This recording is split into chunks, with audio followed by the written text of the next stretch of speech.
Hey folks, good afternoon to you. We're just going to wait for the Facebook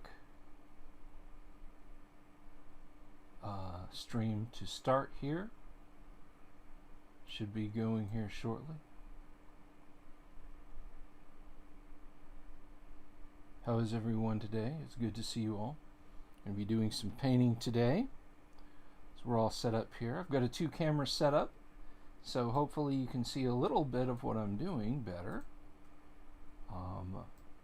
I should point out we have gained 3 new subscribers. We are currently sitting at 663. So if you're waiting for that karaoke version of Iron Maiden's Number of the Beast, we're drawing ever closer to it. Don't worry, I'm not going to inflict that on you guys. I wouldn't do that. I couldn't do that. That would be cruel and unusual of me. But anyway, but before we get started, I wanted to show something off, something that I completed the other night, and I have been eagerly waiting to show to you guys. And let's take a look at this together now. Well, I mean, I've already seen it, but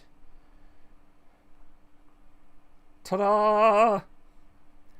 That's right. I have finished The Thieves Climbing the Player's Handbook Demon Idol, as my webcam struggles mightily to do autofocus and white balance. But there he is. There's the second thief right there.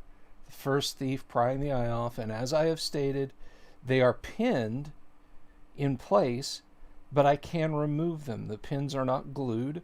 I can take them off if I want to use this as just a gaming piece. Or I can leave them on if I want to...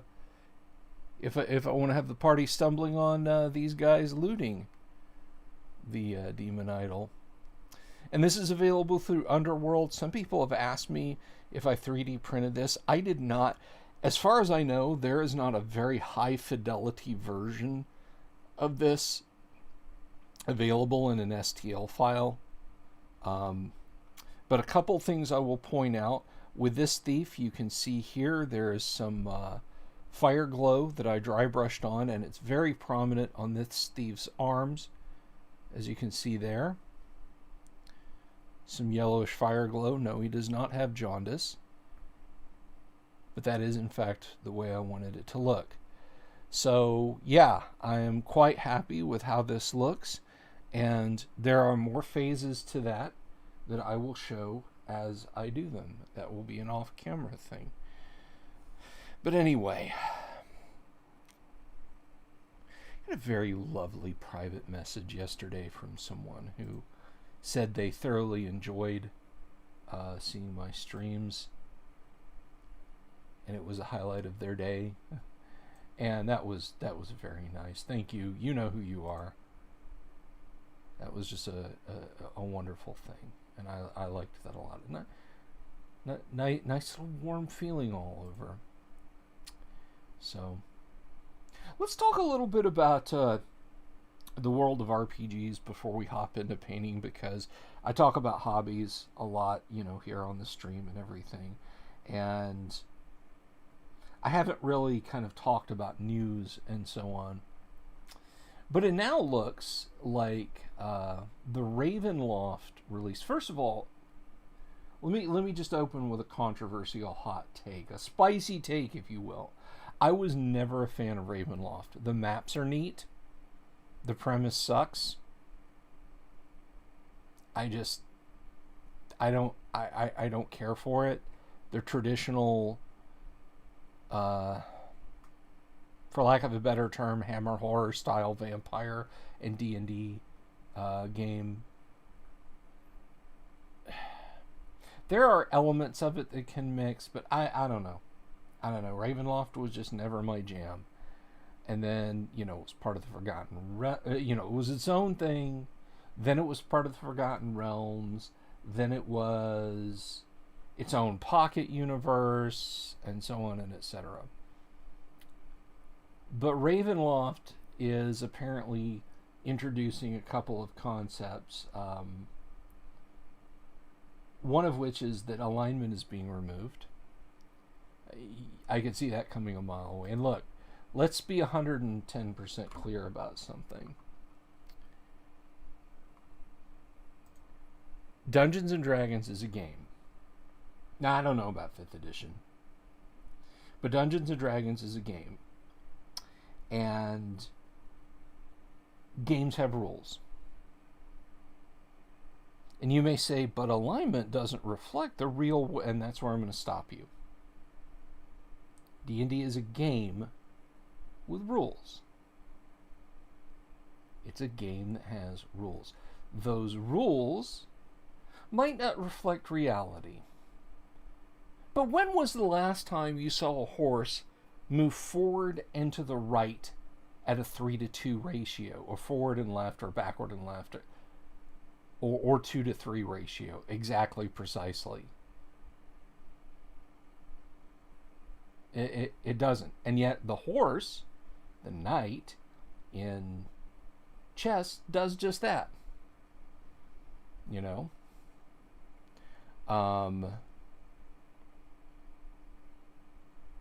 So,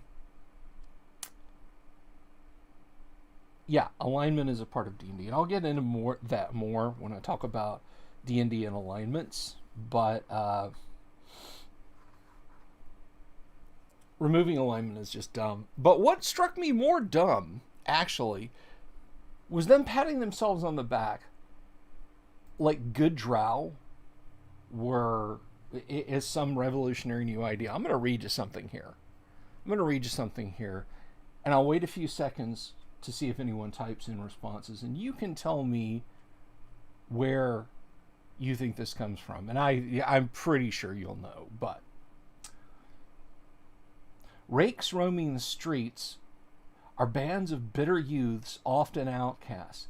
The band will be composed of either drow elves, and half-drow, human cross, or drow, half-drow, and 1 to 2 half-orcs. The former sort of group is 40% likely, the latter 60%, drow crosses, will have magic resistance equal to their dark elven heritage, but no spell ability. The bands with elven drow members will be hostile to all they perceive as part of the system which prevails in their world, and the dark elves with them are of the few who are neither totally degenerate nor wholly evil. They are haters of the society around them and see no good in it. Can you tell me where that's from, or at least who wrote it? I'll give you guys a few minutes while I get the painting ready here. I'm going to be doing some dry brushing.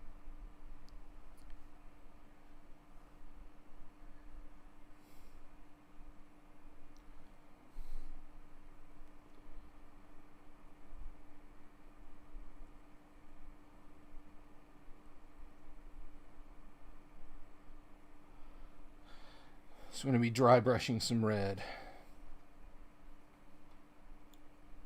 Goblins are lawful, though. They're lawful evil. They have a structure, a very nasty militaristic structure, probably very fascist-like. And the strong rule the weak. Same with orcs, same with hobgoblins, etc.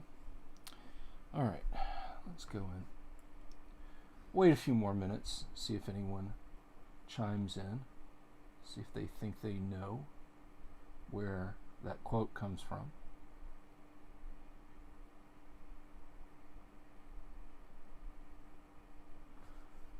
Oh.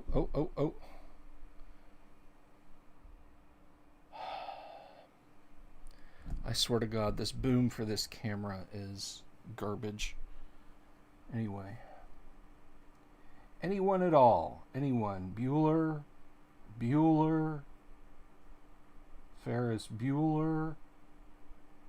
Here's a bit of trivia. Did you know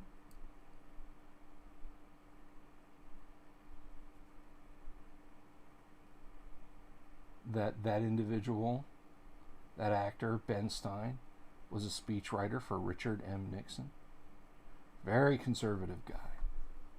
I'm sorry, I'm way off here. Anyway, so to topic, that quote that I read you is from the typewriter of one E. Gary Gygax, and he wrote that in 1978, and that is from D3, The Vault of the Drow.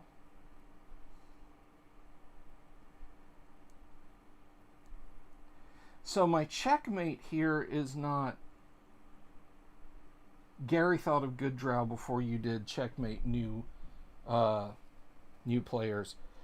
My checkmate here is Gary was nuanced and old things aren't all bad. Checkmate. I swear to God, it's like these people have never read or seen classic D&D, or they've convinced themselves that it's bad and not worthy of their time.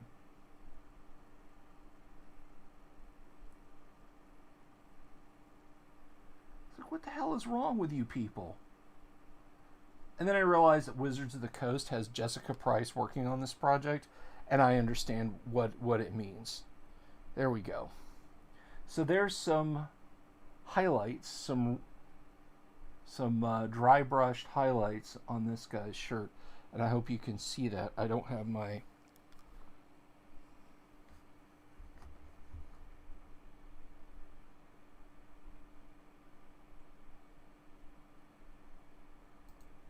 there we go.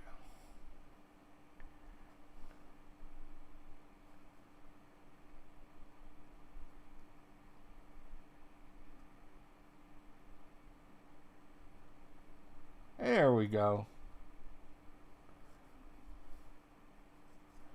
Hang on. I didn't even realize that cable was hanging in the way so badly. Pardon me for a moment.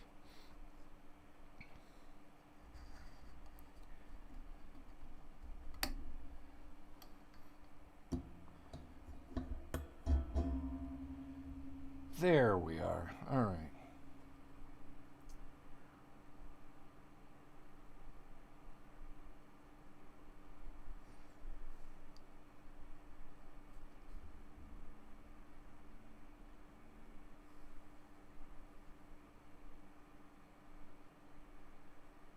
As you can see, we've got some nice light highlights on that guy. We're going to pick it up on the next mini who is wearing red. So I just found that kind of dumb. We're totally changing everything. Good drow. Dude, they were already there. Where have you been? I mean, we've already lived in an age of good drow.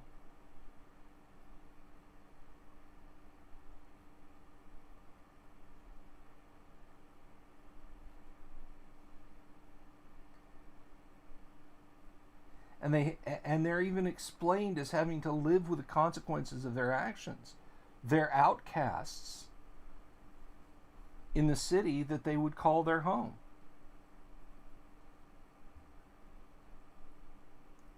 They're probably barely tolerated, and if you know anything about Vault of the Drow... Oh, I got some serious dry brush on the back of his hand. Not sure if you can see that there. But that's okay.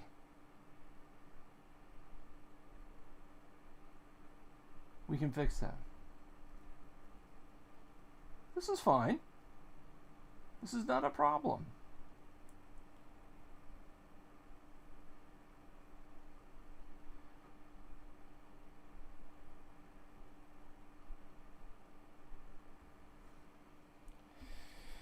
I guess drow are no longer allowed to be black.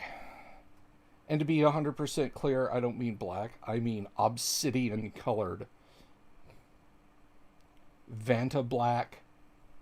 Absence of all light.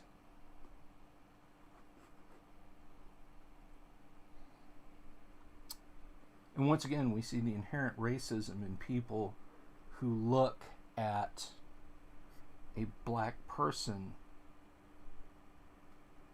an African American, or anyone else, a person of color who is extremely melanated, has very dark skin, and says, and then looks at a drow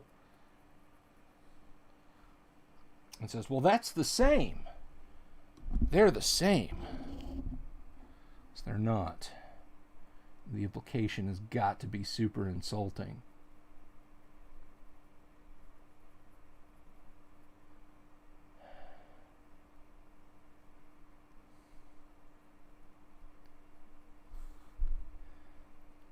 So I don't have my camera set up exactly like I had it last week, so it's a little difficult for me to get everything on camera as I would like it.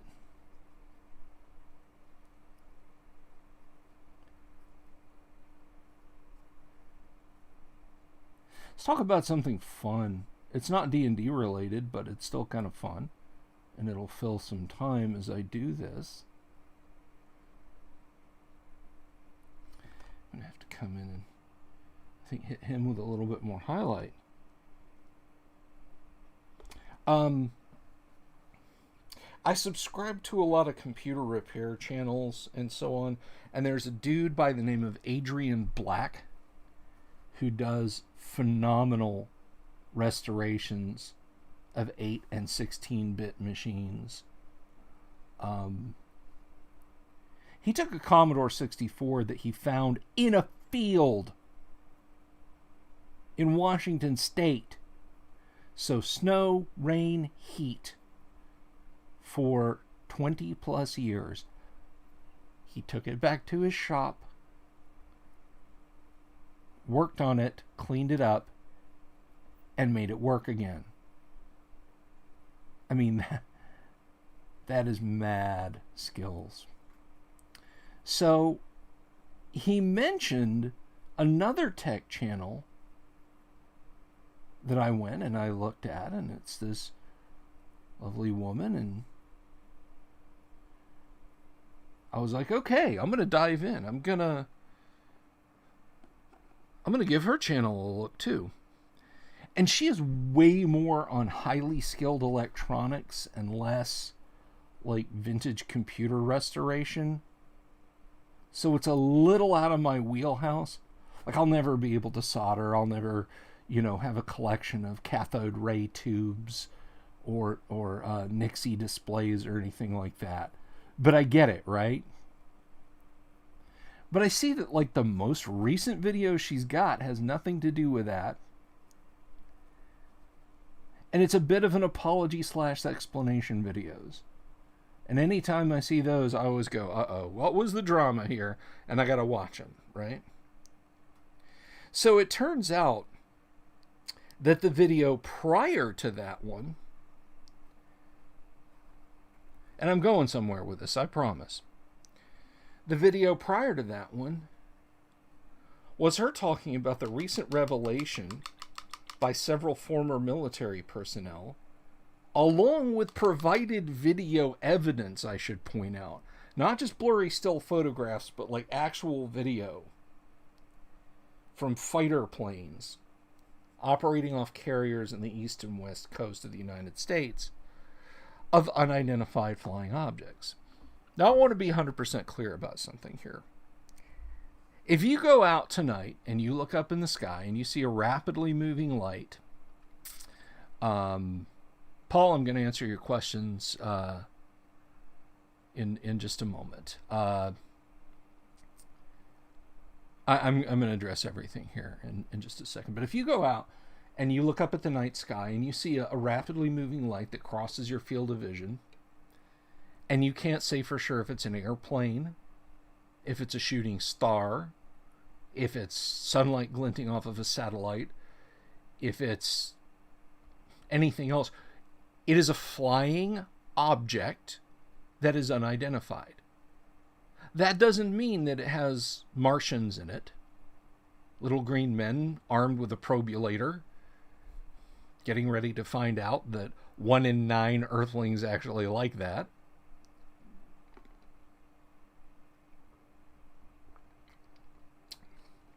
So if somebody says to me, hey Bill, do you believe in UFOs? I'll tell them straight up, yes I do. I don't necessarily think that people from the Pleiades are swinging by Earth And here's why. And I am going somewhere with this.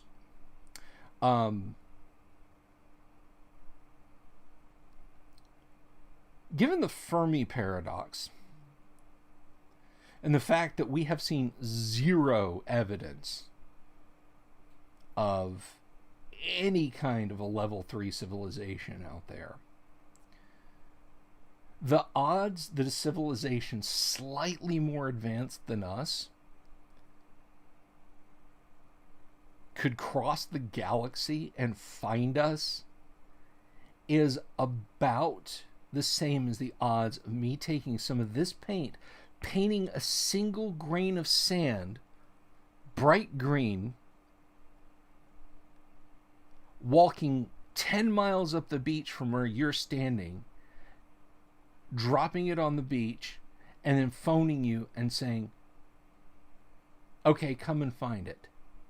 It's here somewhere. And I'm gone by the time you get there. There's no indication of where it's at. That's what that's like.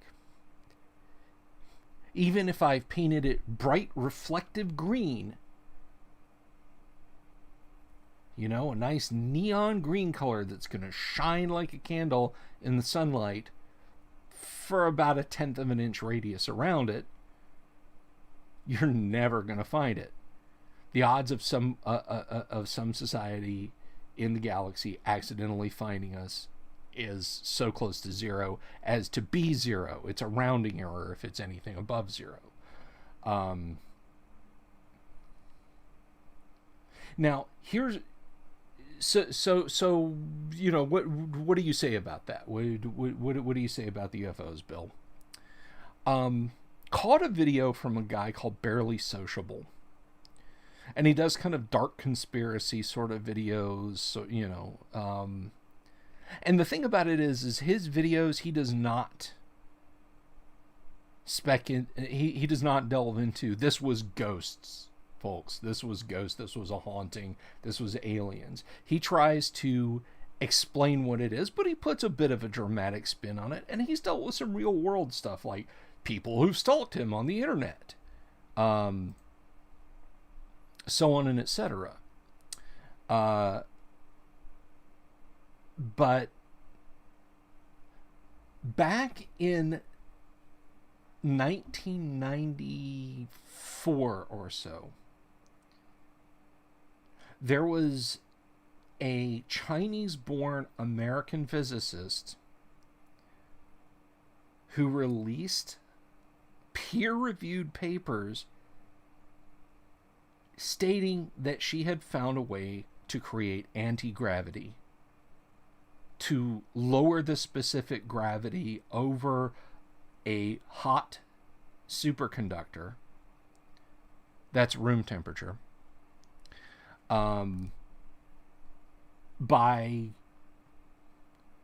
like 2%, which is, I mean, that, the little bit I know about physics, that is phenomenal. That's like saying you've invented a car that can drive 35,000 miles on a single tank of gas.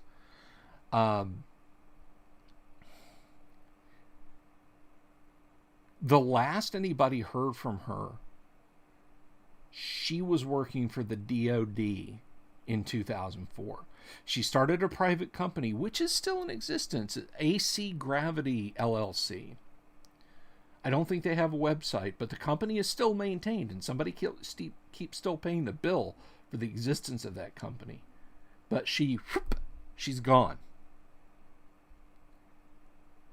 16 years of physics and materials research, and all of a sudden, over the last 4 or 5 years, there's gravity-defying UFOs. So my theory, and this is straying into the realm of the game Top Secret. There's your role-playing game connection.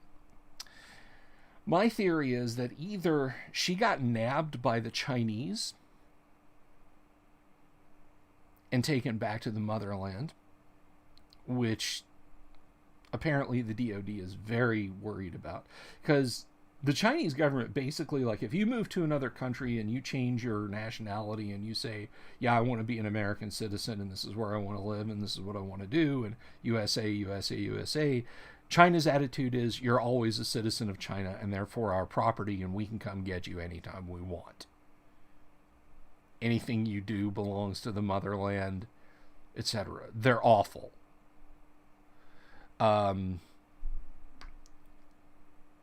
So my take is that she cracked it and got hauled off back to China, and what the Navy has been seeing are Chinese anti-gravity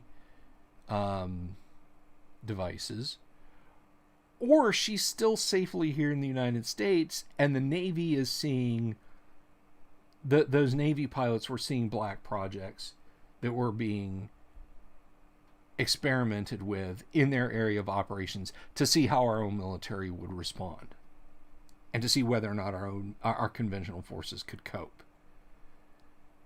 Anyway, that was just kind of an interesting thing. Now back to talking about games and gaming and Dungeons and Dragons. Let's see. So I'm going to scroll back up through comments, and then I'm going to, don't worry, I am going to get to the brown washing of these minis over here. Fear not. Let's see. It's really okay. This is I got way behind. It really is. This is Paul. It really is odd that people will accept a fantasy world where the ideas of good and evil are ambiguous. At that point, what does the term hero even mean? Yeah. There was some discussion in a thread on a forum I was reading, and people were talking a lot about Michael Moorcock and how he hadn't gotten canceled yet, and then the discussion of George R.R. Martin came up, and Moorcock's low opinions of Tolkien and Martin's low opinions of Tolkien, and I was just like, you know what, fuck you guys. You write misery tourism bullshit that's about degrading and destroying human beings. Hello, Simile.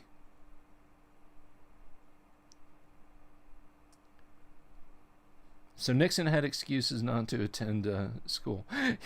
Yeah. Simile says, yeah, I read a lot of the R.A. Salvatore books.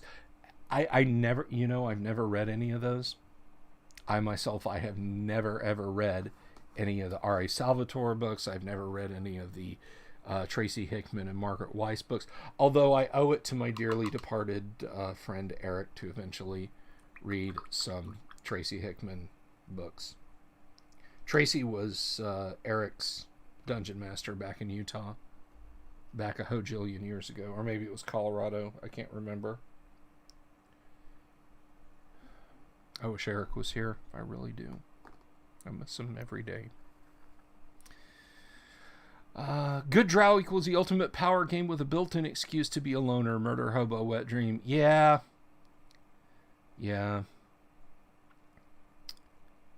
Vanda Black Drow. Now, that is something to behold. I want to show you guys something. This is a Drow that my wife painted ages ago, and she is beautiful. Well, my wife is beautiful, but this is a beautiful mini. Let me see if I can find it real quick. Hang on.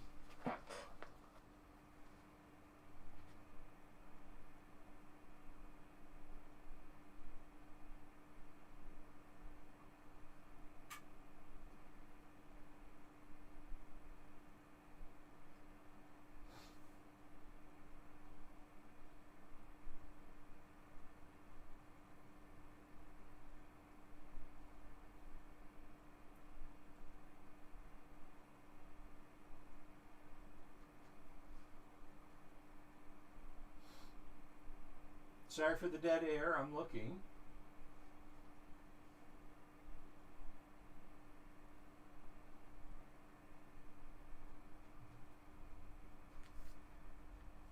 I'm looking to see if I see her.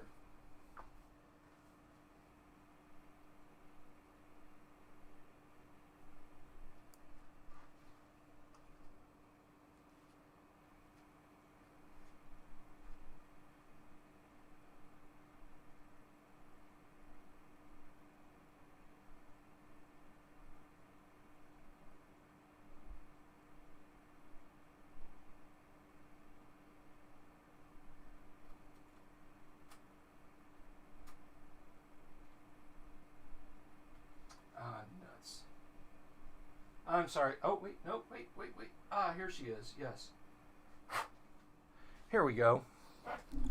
So this little princess right here, I'm going to make sure I've got that.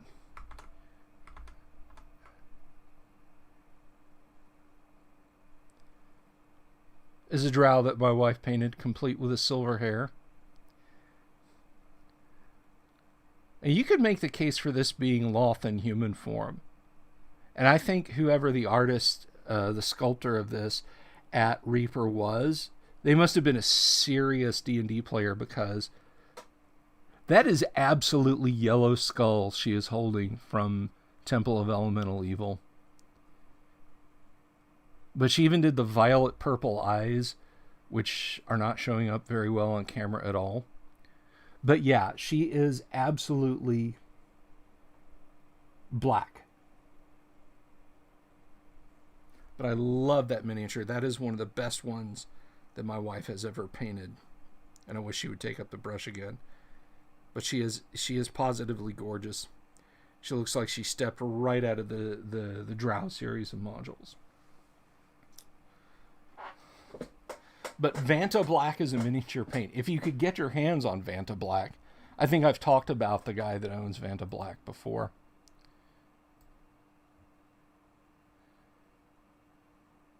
Is that a thesis? I heard a rumor that Drow were based off of looking a photo negative.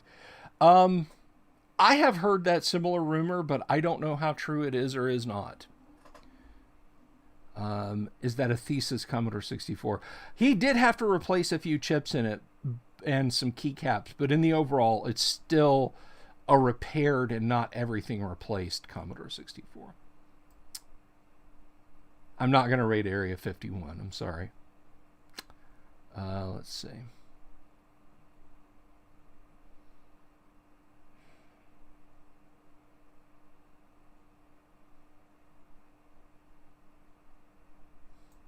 Yes, just a passerby. I'm dissing Moorcock.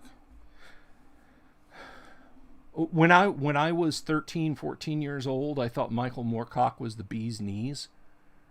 And then I found out that he wrote Elric because he was disgusted by Conan. He wanted the anti-Conan because Conan's virile masculinity disgusted him. Okay, simp, whatever. Let's see. Cerulean asks, with playing a good alignment, should players be kept from doing evil? Give me a little more context of your question. Give me a little more something to go with there, and I'll give you an answer. Hello to whoever is watching over on Facebook, by the way. There's no comments, so I don't know who or if anyone over there is watching.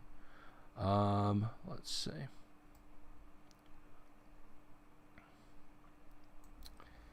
And in the meantime, while Cerulean is formulating, I'm going to start.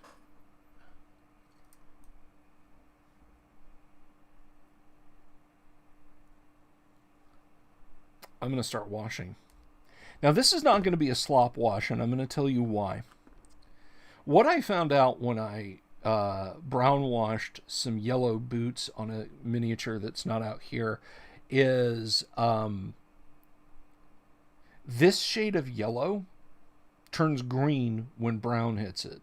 So I'm going to be very careful because I don't want puddles of brown up on top of the miniatures. So move over here a little bit more so you guys can watch as I do this. So I am going to wash, but I'm going to put the wash in the cracks manually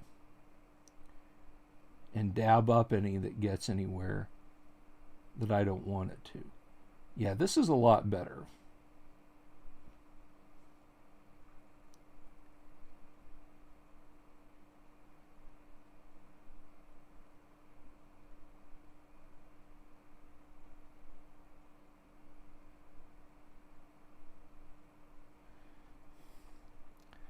You guys can get an eyeful there.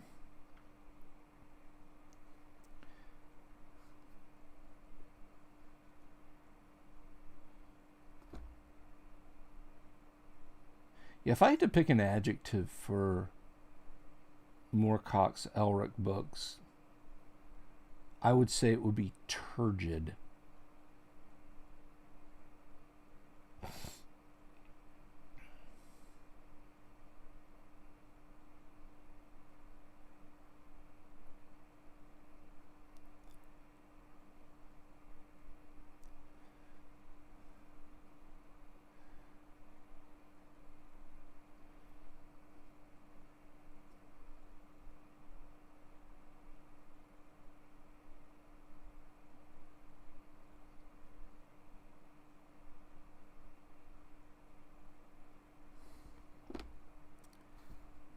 Have to be careful. I'm not actually resting on my tabletop right now. I am resting on 4 players' handbooks, or 3 or 4 players' handbooks that are resting on top of Dwarven Forge.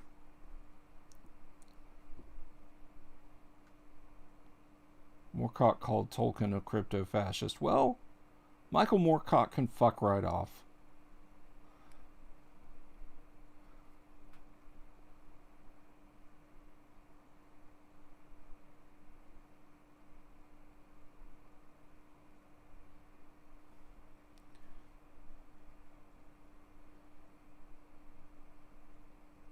If I ever want to read any Michael Moorcock again, someone can sit on me until that urge passes. I give you permission.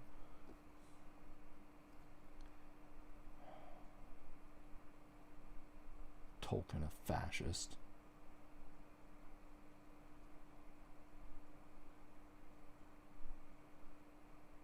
At least a third of Michael Moorcock's name is right. You dig.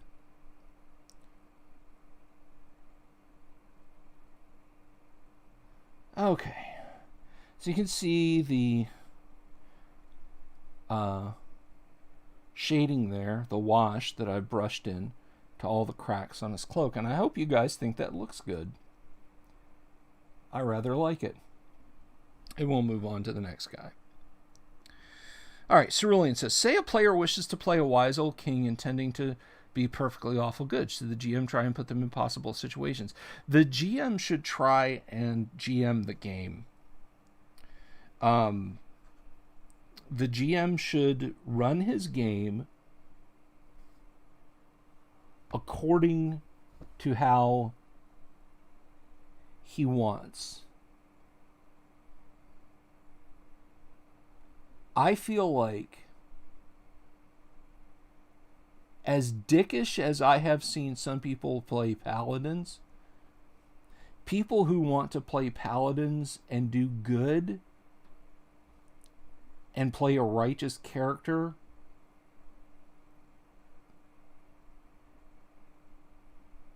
and everyone at the table seems hell-bent on making them fall,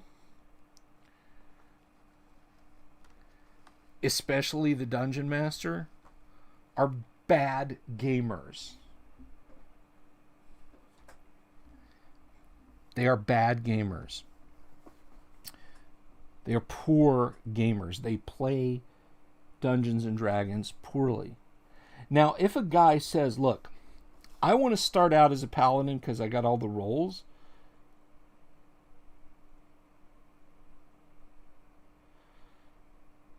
but at some point, I want to ditch it and say that my character fell, and the DM says, neat, let's do that. That sounds like a cool thing. Sorry, I'm off camera again. Way off camera again. Again, I apologize.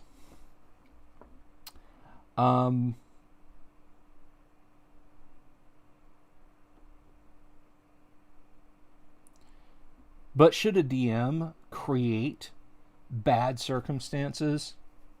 Woohoo! Stripes on a guy's butt. For the player? No. No, I don't think he should at all. I don't think the dungeon master should actively seek to screw the players. I think the dungeon master should actively seek to make sure the player is sticking to the strictures of paladinhood or lawful good or rangerhood or whatever is restricted by an alignment. But they should do so by observing the unfolding of the game. They should not say, I'm going to make it hard for your character to cross the room without sinning. The paladin already has that problem. The paladin already faces that hurdle if you're DMing right without you going out of your way to create special circumstances.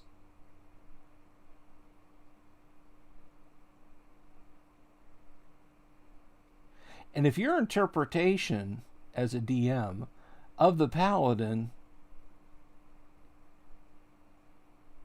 is guy whose life is going to get destroyed if someone sneezes and he doesn't say bless you,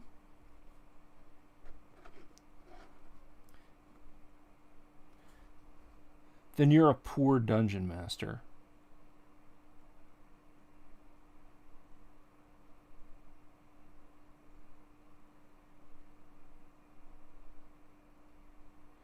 Now again, the caveat is the base assumption that the player playing the paladin wishes to remain a paladin and holds true to the strictures of his alignment as best he is able. But if you're just pulling some shit out of your hat and saying, oh yeah, you didn't tithe quickly enough when you came into town, so now you have to atone or lose your paladinhood. You're just a bitter jerk of a DM who's mad that you never got the rolls to create a paladin. That's my take. All right, we got this cool Robert Plant looking guy in his yellow jacket colors there. You can see that. So that's my take on a paladin and potential loss of paladinhood or alignment change for lawful good.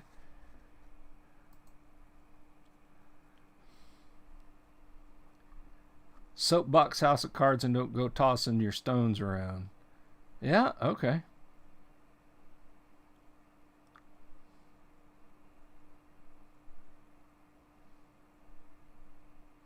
Yeah.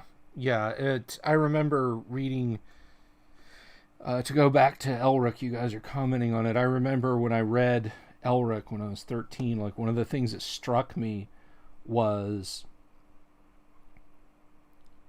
the human kingdoms were always trying to get a leg up. The young kingdoms, as they were called, were trying to get a leg up on Melnibone, Elric's kingdom, if you're not familiar with Moorcock's work.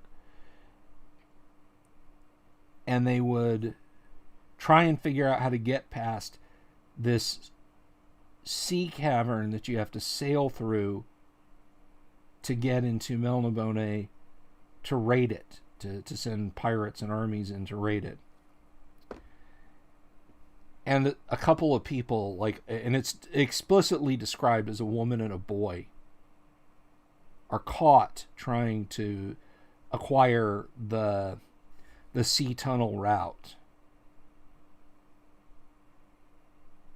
And so they're sent off to this guy, Dr. Jest. And Dr. Jest proceeds to torture them. And even my every sword and sorcery thing is good sensibilities when I was a kid were shaken to the core, because old Dr. Jest, the first thing he does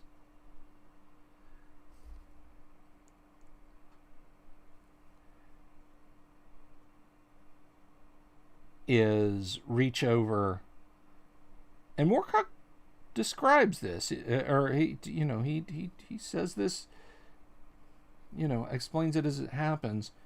He reaches over and grabs the kid's private parts and mentions how, Elric saw like the flash of a scalpel and hears this kid cry out. And old Dr. Jess throws something onto like a grill, like a brazier that is cooking nearby. And I don't know whether it was for a light snack later or if he was just explaining to his victim whom he was torturing, yeah, you're never getting these back. Even primitive medieval surgery, you're not going to get these back. And he doesn't launch into too much more explanation, but by the time he's done, and Elric looks over at the subjects, because Dr. Jest is the one asking all the questions. Elric just has to be there for the... See, this got a little dark and a little green on his trousers. Whoops. A little dark and a little green. There.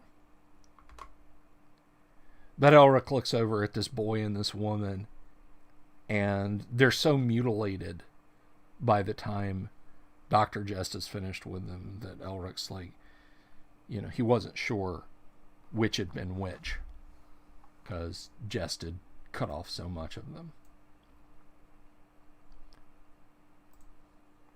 Honestly, I prefer Hawkmoon and Corum to Elric. Elric is a shade too edgy and morose to be enjoyable. Yeah.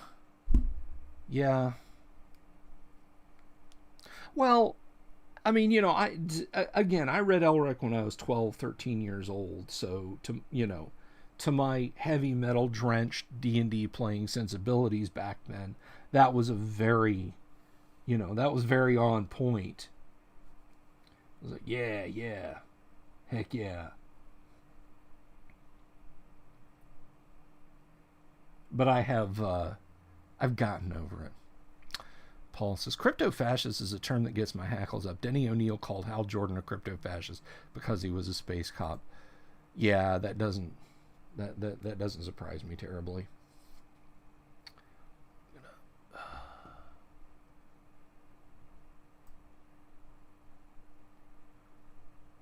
Gosh, I wonder if I've lost any viewers because I've been bad-mouthing or subscribers.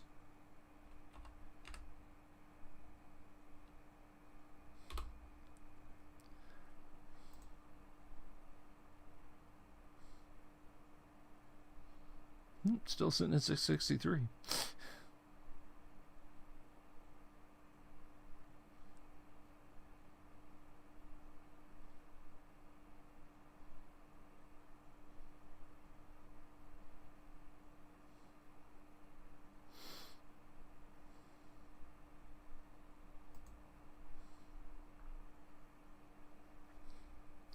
Yeah, I like the Chronicles of Corum when I read them, and the bit where, I mean, I read the Elric sagas, and then I read the Chronicles of Corum, and the book that followed Chronicles of Corum.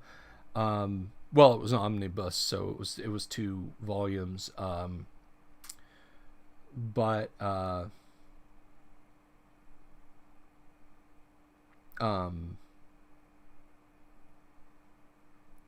when there's the chapter where Hawkmoon, Elric, and Corum meet. It's really a novella just kind of jammed in the middle of 3 books called The Vanishing Tower.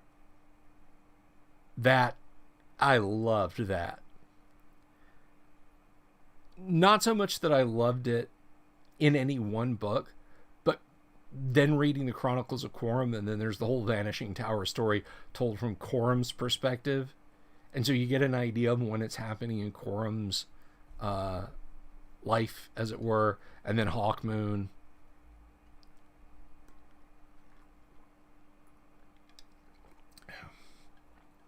But I'll say this about Moorcock in his, favor. Nobody ever went broke insulting J.R.R. Tolkien. There's a whole legion, There's a cottage industry that exists to do nothing but tear J.R.R. Tolkien down. So, you know, up until the movies came out, I think it was like every couple of years the BBC would dust off this online print article written by someone explaining to us why the Lord of the Rings was racist. And that was, you know, it's patently ridiculous. Now, if you want to make the argument that the Lord of the Rings is a bit parochial, go right ahead.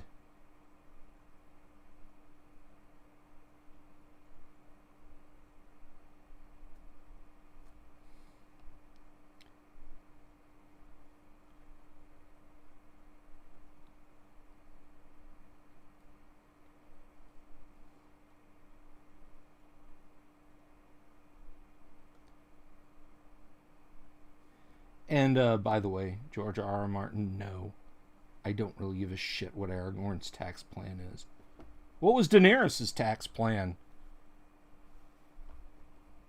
Did George R.R. Martin ever tell us what her tax plan was? Did Daenerys have a voter ID system in place?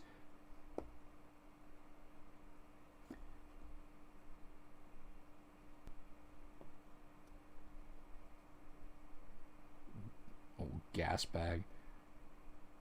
I would wager Martin is just hoping that he dies before people realize that he doesn't have anything to finish those turgid fucking things he writes.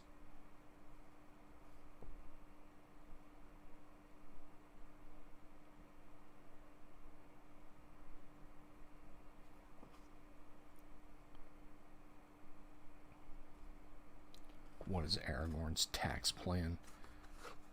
Bloated old sack.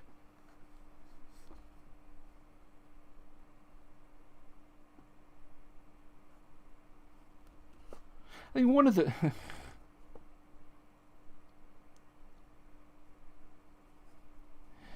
Back when I was using Zuckerberg's little Chi-Com amusement park, I created a little meme.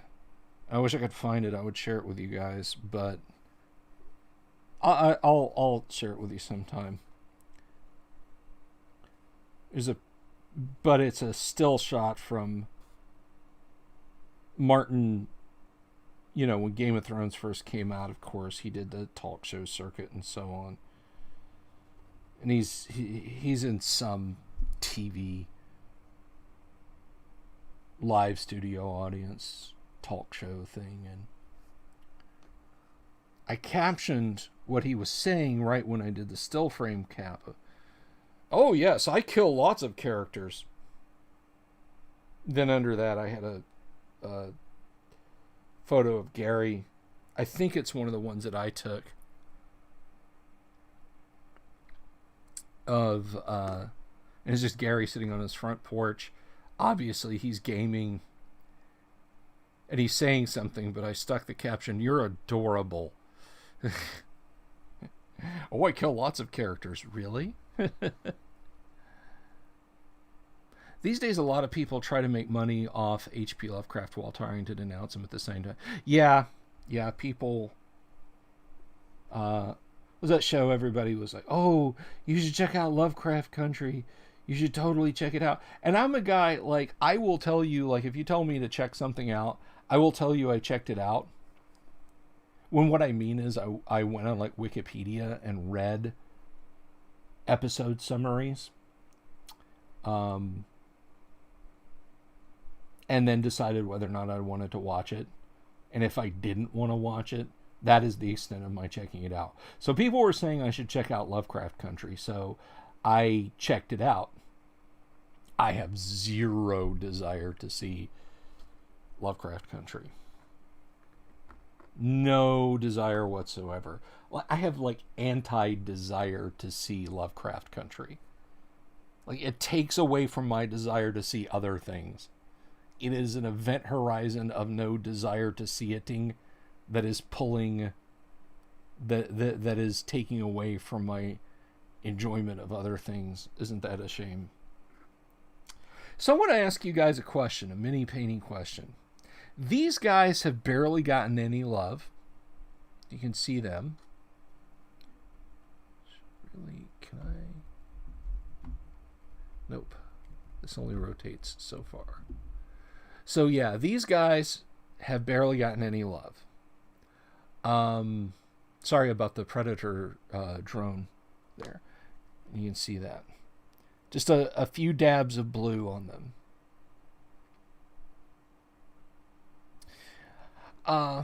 What do you guys want to see on them in the way of a color scheme?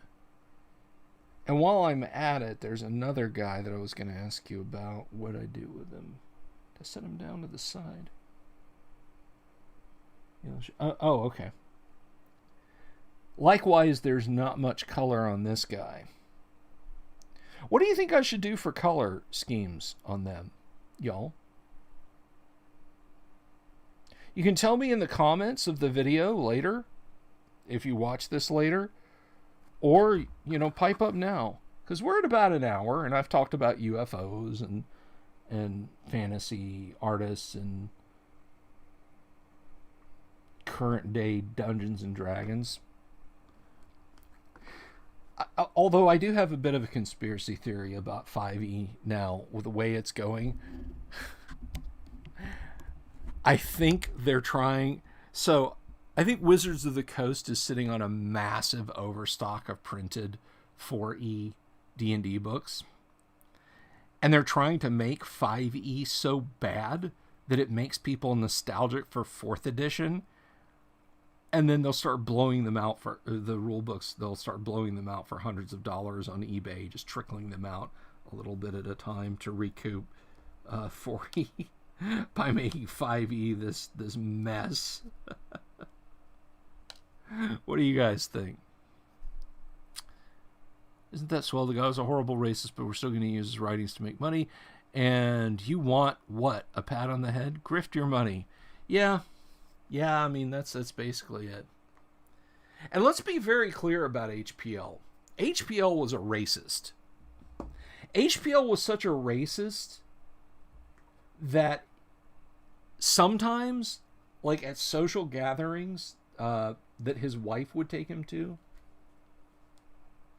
it's weird. By all accounts, Sonia Green loved Howard Lovecraft.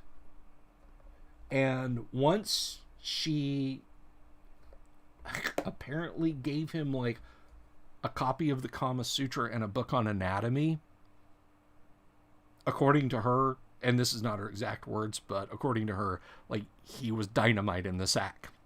But Sonia Green was Jewish. I mean, she was a mover and a shaker in New York fashion. And, so she pulls this stuffy... And when I say old, I mean old acting. Because HPL was... I mean... he was in his late 20s, early 30s when she hooked up with him. And I realized that back in the 1920s, that was not... I mean, somebody in their late 20s, early 30s today is barely... they're still a kid, and I'm not just saying that as a 51-year-old guy. But still, he was not like 1965 J.R.R. Tolkien, okay? Even though he envisioned himself in that kind of a way, but she kind of pulled him out of his shell, got him to open up, and took him to parties and get-togethers. And on one occasion, according to her, as they were at this get-together, kind of off in a corner by themselves, because he was still very awkward about socializing, he went on this tirade about Jewry, not jewelry, but Jewry, Jewry, and just this anti-Semitic sotto voce rant. And she had to stop him and say, I'm Jewish, Howard. Remember? Remember me? And she said, he kind of stammered out an apology and left it there. But yeah, a guy so racist that like he went on a tirade against the socio-ethnic background of his own wife, who was standing right there with him.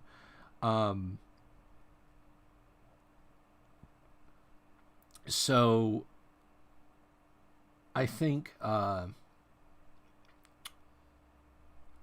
think there's no questioning that HPL was overtly racist. I mean, and there's a lot of people. Look, I respect the work of St. Yoshi or Joshi. I'm not sure how to pronounce it. Who has spent a lifetime involved with all things Lovecraft. And I want to say he's gotten a Hugo for it, but he's gotten some awards for it, for sure. Although he returned them when they removed HPL's image from the actual HPL award. But he, he's, no. HPL was no more racist than anyone else of the time. I debate that. I think if everybody had been absolutely as racist as HPL was, things would have been even worse than they were. I don't think his racism was the usual racism of America in the 1920s. I think his racism was pathological by the standards of the day, and today, obviously. With that said, I no more want to see a woke HPL adaptation than I want to see this upcoming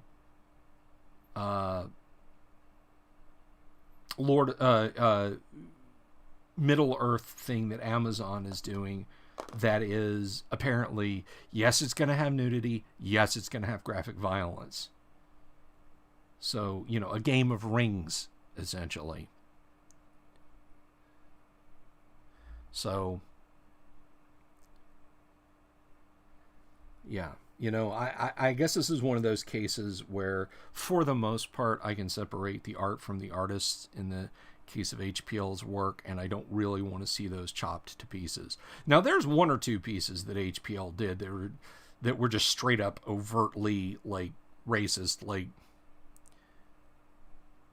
one of them, he has a guy like searching out his family's past, and the zinger at the end, because all of HPL stuff had a zinger at the end, right?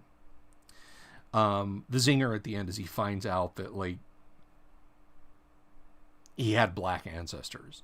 That was like, the most horrific thing. And another thing is a guy's physician friend does a head transplant to keep him alive after a terrible accident. And the horrible zinger is he finds out that his head has been placed on a black person's body. I mean, again, overtly racist, and I don't think I don't think there's any fixing those pieces. Alien was enough of a woke adaptation of HPL's work. I don't.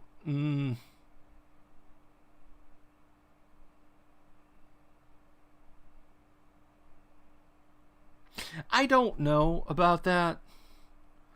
I mean, I will say this in reservation. If there is some statements that Dan O'Bannon has made where he's just straight up said, I'm writing an HPL pastiche with this.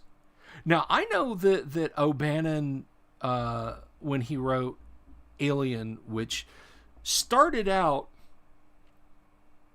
as a rework of Dark Star. Believe it or not, if you've ever seen the sci-fi comedy Dark Star, Alien started out as a rework of Dark Star. It was called Space Truckers. Then it was called Star Beast. And during both of those treatments, and I think up to very early pre-production, the whole cast was male. Because O'Bannon was like, O'Bannon stated, I want to screw with male audience members by having the creation of the alien being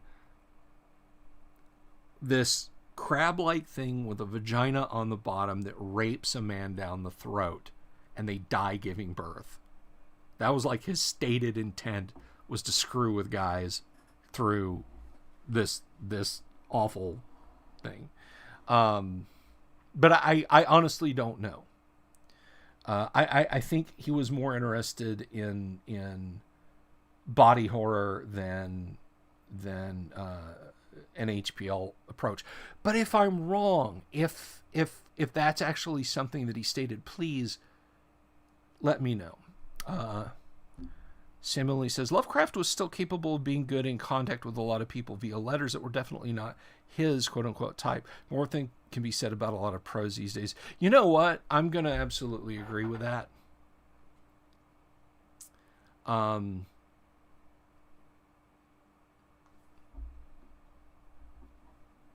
Oh, okay. I got you. I got you, passerby. I'm sorry.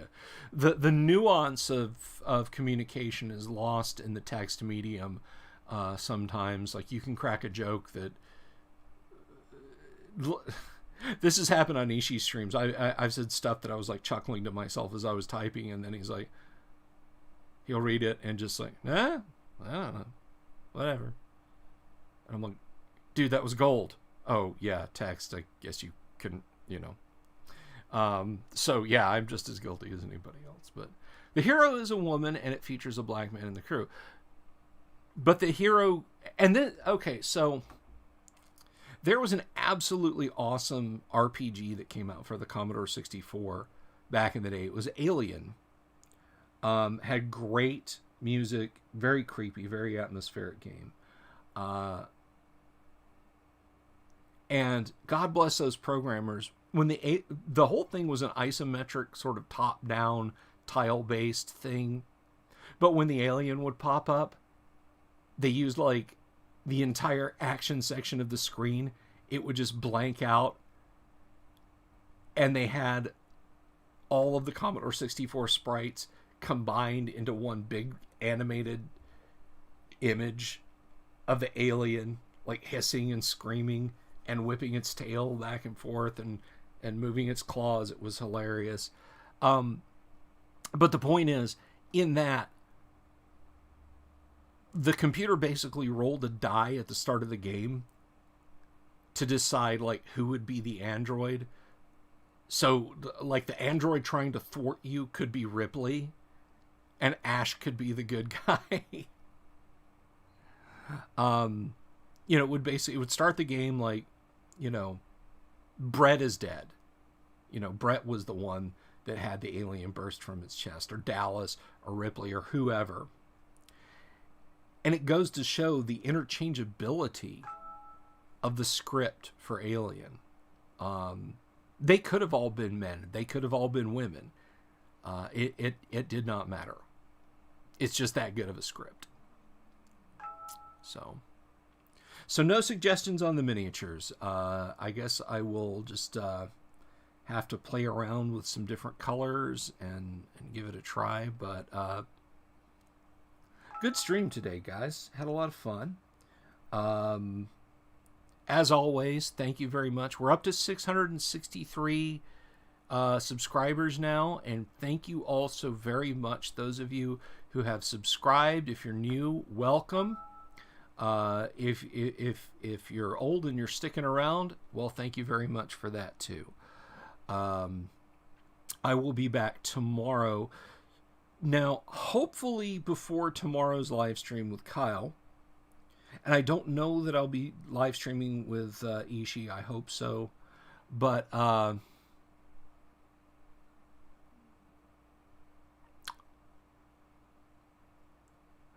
answer that in just a second, just a passerby. I haven't read any works like Lovecraft or Moorcock. Elric. Get an omnibus Del Rey Lovecraft edition, like the Call of Cthulhu, because it'll have basically a bunch of Lovecraft's best stuff. Don't jump in with both feet to the Arkham House hardbacks. Moorcock, fuck, I don't know. Chronicles of Quorum or Elric Saga. Anyway,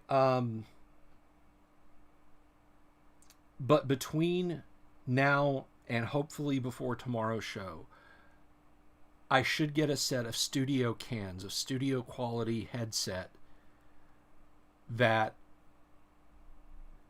I'm really hoping and praying fixes the audio problems you guys have had with hearing me and Kyle both at the same time. But we're going to test it. We're going to test that. We're going to test StreamYard, and we're going to find a solution that fixes the audio problems. But yeah, I would just get an omnibus from Del Rey and with Moorcock.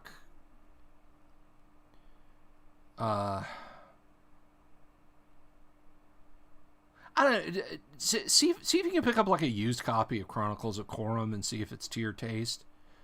Because at least Quorum starts off very sympathetically. Like, you're not... The difference between Chronicles of Quorum and Elric of Melniboné is... or the Elric sagas, is you're not cheering for the destruction of Quorum's people at the beginning. It's like ghastly and appalling. And they don't deserve it. So, Quorum is an actually sympathetic hero. And I think Chronicles of Quorum is way better than the Elric sagas, but that's for another time. With Lovecraft shorter ones like the Horror Red Hook and the Thing on the Doorstep, The Vault, Call of Cthulhu,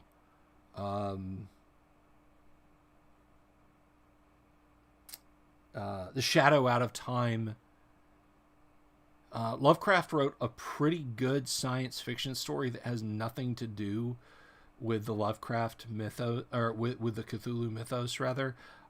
Check out In the Walls of Erx, which is actually a stinging retort against colonialism and imperialism. Yes, I said that.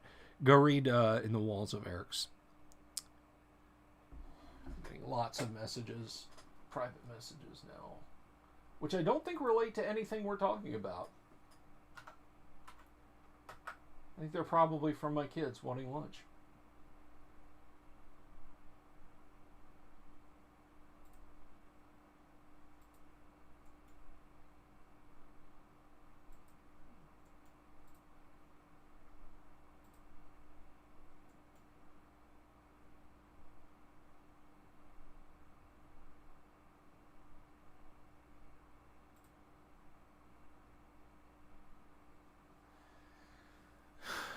So anyway, rats. Yeah, the rats in the walls. Man of Stone. Samueli, do you mean Stone Thing? Because Stone Thing is actually a Moorcock self-parody that is funny. God, I could sit here all afternoon just BSing with you guys, but I do need to get going. So be well, everyone. Thank you for staying subscribed. I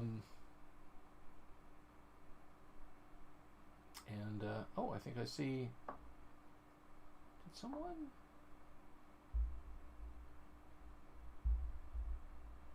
Anyway, thank you all, guys. I love you all. I appreciate it. Thanks for watching. And if you're ever on Facebook and you want to watch the live stream again, I think you should be able to watch it again on Facebook. I haven't dawdled over on Facebook in a while. But I will see you guys later. Take care. Love you all. Bye-bye.